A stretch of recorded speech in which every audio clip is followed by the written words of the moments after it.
کہ مدینہ میں دجال داخل نہیں ہوگا، مدینہ میں دجال داخل نہیں ہوگا، اور اس طرح مدینہ میں طاعون داخل نہیں ہوگا، یہ خصوصیت مدینہ کی۔ ہاں دجال مکہ میں بھی داخل نہیں ہوگا، لیکن مکہ میں طاعون آ سکتا ہے۔ تو دجال کے اعتبار سے مکہ اور مدینہ کی خصوصیت یہ ہے کہ مکہ اور مدینہ میں دجال داخل نہیں ہوگا۔ تو فرمایا کہ المدینہ یاتی ہے دجال، دجال آئے گا مدینہ میں، فیجد الملائکہ، فرشتوں کو پائے گا، یا رسولہ، اس کی چوکیداری کر رہے ہیں، مدینے کا پہرا دے رہے ہیں، فلا یقربہ دجال، تو دجال مدینے کے قریب نہیں جا سکے گا۔ ہم مدینے سے کچھ ہٹ کر ایک جگہ سبخہ، وہاں کی زمین سفید ہے، وہاں تک دجال پہنچے گا۔ اس کی بھی حکمتیں ہیں کچھ۔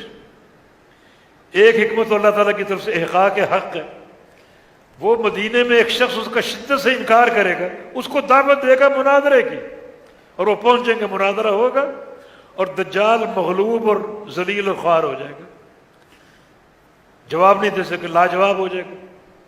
دوسرا، دجال کا سن کر مدینے کے کچھ لوگ دجال کے پاس آئیں گے سبخہ مقام پر، یہ منافقین ہوں گے، اور وہ لوگ جن کے اندر ارتداد تھا یا کسی بھی اعتبار سے ان کے اندر اسلام کا عناد تھا۔ پھر مدینہ المدینہ کالکیر، یہ بھٹی کی مانند، ینفی خبثھا، جس طرح وہ بھٹی سونے اور چاندی کے کھوٹ کو دور کر دیتی ہے، تو مدینے سے بھی سارا کھوٹ دور ہو جائے گا۔ جو منافقین ہوں گے وہ دجال میں شامل ہو جائیں گے، اور جو بھی گناہ گار اور خطا کار معصیتیں کرنے والے وہ دجال کے حلقے میں شامل ہو جائیں گے، اور مدینہ بالکل پاک صاف نکھر کر رہ جائے گا۔ ان خصائص اور ان حکمتوں کی بنا پر دجال سبخہ مقام پر پہنچے گا۔ تو مدینہ کی خاصیت کیا ہے؟ نہ دجال داخل ہوگا نہ طاعون داخل ہوگا۔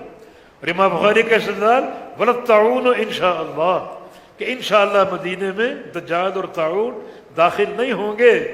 تو انشاءاللہ میں کیا ہے؟ اللہ تعالیٰ کی صفت مشیت کا اثبات۔ جی